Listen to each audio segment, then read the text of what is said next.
Salut à tous les amis, alors nouvelle vidéo, on va débriefer un petit peu ce qui s'est passé hier. Je sais que le match était hier soir, que je devais sortir une vidéo, mais franchement j'avais pas envie de faire une vidéo à chaud, je voulais analyser ça avec un peu plus de recul. Et du coup, vidéo aujourd'hui, on va revenir sur la performance de l'équipe hier, assez rapidement, ce qui a pêché, ce qui a été un peu mieux, et on va essayer de faire quelques conclusions sur ce qu'il faut changer dans cette équipe. Alors tout d'abord, il faut quand même rappeler, parce que moi je vois des commentaires franchement assez catastrophés, il faut rappeler que le Barça de Xavi, ça fait quand même pas mal de temps qu'il était invaincu, qu'il y avait quand même une dynamique, qu'il y avait du travail positif de fait. Après, encore une fois, comme chaque année, quand il y a certains matchs en compétition européenne, les matchs couperets, l'équipe elle peut, sur certains matchs, par des détails, mais également au niveau tactique, se faire dominer et sortir. Ça arrive à tout le monde. Et il faut le dire, hier, on s'est fait marcher dessus par Francfort. Que ce soit tactiquement, que ce soit physiquement, et même au niveau, tout simplement, de l'efficacité devant les cages. Et franchement, hier, moi, j'avais de la peine devant le match, parce que tu te dis, bon, 1-1 à l'extérieur, on est au Camp Nou déjà, la gestion de la billetterie a été cataclysmique, parce que les supporters allemands, eh bien, ils sont arrivés en nombre au Camp Nou, on avait l'impression de jouer à 50-50 alors que tu es à domicile. Alors le problème, on ne sait pas d'où il vient, mais ça serait des socios qui sont abonnés, qui auraient vendu leur place pour recueillir plus d'argent en fait, parce que les Allemands étaient prêts à payer 500 € pour entrer dans le stade, sachant que eux ils payent leur abonnement à 1800 € par an. Bah, tu vois, c'est assez rapidement largement bénéficiaire pour eux à la fin, tu vois. Donc ça c'est critique, ça montre encore une fois que les socios sur ce coup ont mal géré, le club aussi, en ne sachant pas que beaucoup d'Allemands allaient rentrer. Après, il y a beaucoup à dire sur ce cas. Au niveau du terrain, on a vu Mingueza jouer. Mingueza qui était catastrophique, qui n'a pas le niveau pour jouer dans cette équipe. On concède un penalty à la 3e minute. Franchement, c'est pas l'idéal pour commencer. Ensuite, tu te prends un but exceptionnel de 20-25 mètres où Ter Stegen ne peut rien faire. Mais tu te dis, bon, allez, l'équipe va réagir. Mais dans le jeu, tu vois que Francfort, c'est un bloc bas qui explose en contre, qui te tue systématiquement parce que Mingueza laisse beaucoup trop d'espace. Ils ont eu également l'intelligence de laisser la volonté de relancer à Araujo qui avait beaucoup de mal également hier pour relancer. On a vu également qu'on avait Kousman Dembélé pour faire la différence sur le côté et que les autres joueurs n'avaient pas été bons du tout. On a vu un Xavi se faire tout simplement dominer tactiquement par un coach qui a compris qu'il fallait miser. Il bloquait Sergio Busquets, d'ailleurs il l'a déclaré lors de la conférence de presse après match, et c'est ce qu'il a réussi à faire de toute façon. Donc ça il faut le dire, Francfort a été très très bon. On a eu certains moments où on aurait pu revenir dans le match. On peut évidemment parler d'arbitrage avec la main, mais franchement je pense que c'est pas le moment de parler d'arbitrage. Certes, tu aurais pu revenir dans le match grâce à ce fait de jeu. L'arbitre n'a pas voulu donner le penalty, il y a eu un bug au VAR, on ne sait pas ce qui s'est passé. Mais globalement, au niveau du contenu sur le match, il n'y a rien à dire. On aurait pu encaisser beaucoup plus de buts, Ter Stegen fait des arrêts. Et nous, on a eu peu d'occasions en réalité. Tu as la tête d'Aubameyang en première mi-temps, sur un centre de Dembélé. Tu as une autre occasion qui aurait pu tout changer. C'est Aubameyang qui rate juste après la mi-temps, la 47e minute, une occasion où il est devant les cages. S'il touche le ballon, elle rentre. Et c'est un nouveau match à mon avis. Donc sinon, très peu d'occasions. Tu as une occasion Aubameyang, encore une fois, angle fermé et face au gardien qui ne marque pas. Sinon, globalement, on a eu beaucoup de mal avant la rentrée de Frenkie de Jong qui avait pour objectif de montrer beaucoup plus de contrôle. On a vu Pedri qui est sorti à la mi-temps blessé, qui sera out normalement jusqu'à la fin de la saison. Il reste 8 matchs de Liga, je le rappelle. C'est vraiment une mauvaise nouvelle. On va pas encore avoir notre connexion en dessous Fati Pedri qu'on voulait tant. D'ailleurs, en dessous, il faudra encore attendre quelques jours, quelques semaines, normalement, contre le Rayo. Donc franchement, pas mal de mauvaises nouvelles hier, parce que tu te fais dominer tactiquement, physiquement. On les a vus, c'était explosif en face. Kostic a fait beaucoup de mal. On a vu qu'il me semble que c'est Lindström aussi. Kamada. Enfin bref, leur équipe était vraiment bien travaillée. Mais le pire, c'est qu'en fin de match, on peut revenir. C'est ça qui est le plus dramatique. Parce qu'on loupe des occasions. Araujo qui a 2 doigts de marquer.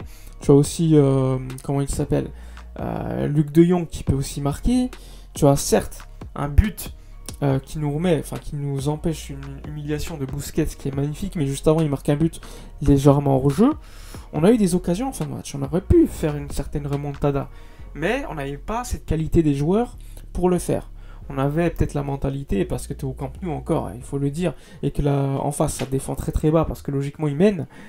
Tu aurais pu revenir, mais tu n'as pas les joueurs qui vont faire la différence au moment clé. Tu n'as pas ce Benzema à Madrid, tu n'as pas ce Modric à Madrid qui sortent l'équipe de la tête sous l'eau, tu vois, au moment clé. Malheureusement, on ne l'a pas. Sinon, on aurait pu passer contre ces Francfort qui nous avaient explosé pendant tout le match. C'est ça qui est le pire. Mais sinon, globalement, le football a gagné hier. Il faut dire la vérité. Ils ont été supérieurs.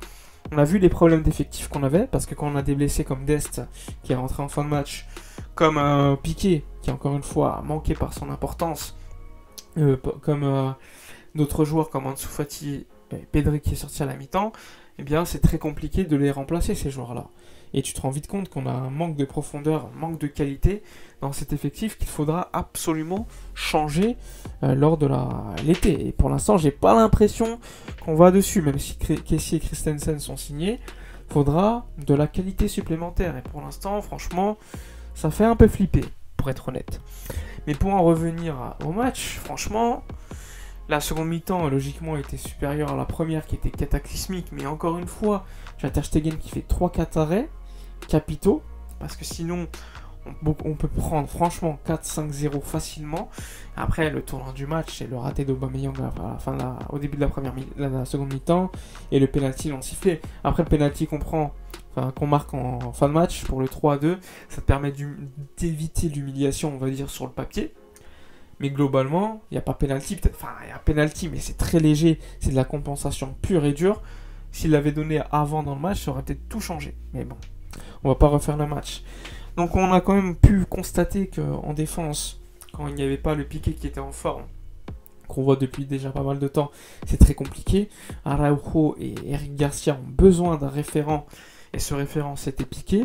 On voit aussi qu'au milieu de terrain, on n'a pas vu Pedri qui, lorsqu'il jouait sur le côté droit, n'a pas été bon, un peu comme à l'aller. On a fait les mêmes erreurs qu'à l'aller, globalement. Et à gauche, j'ai pas trouvé Gavi super bon. Alors que d'habitude, c'est quelqu'un qui peut apporter dans ce type de match. Et devant, à part Dembélé, de toute façon, il y a peu de joueurs à sauver.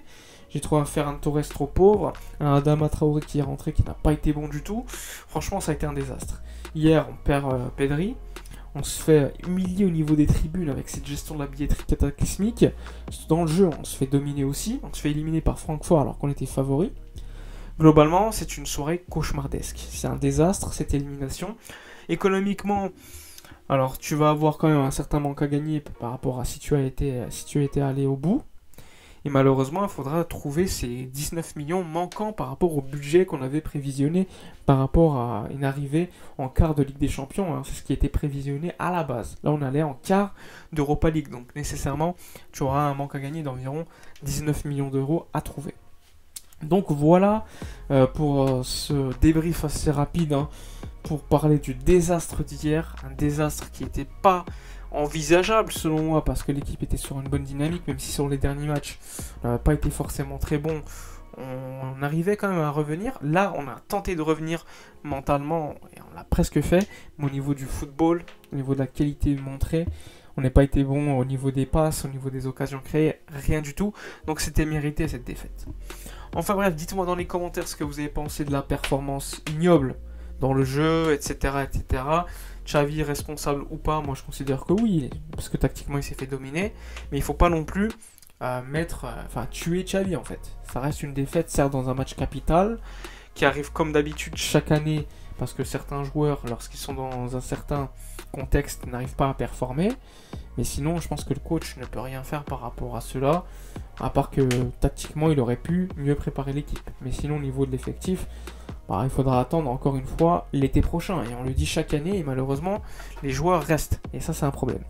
Enfin bref, dites-moi dans les commentaires tout ce que vous avez pensé du match, de la situation hier avec les supporters, etc.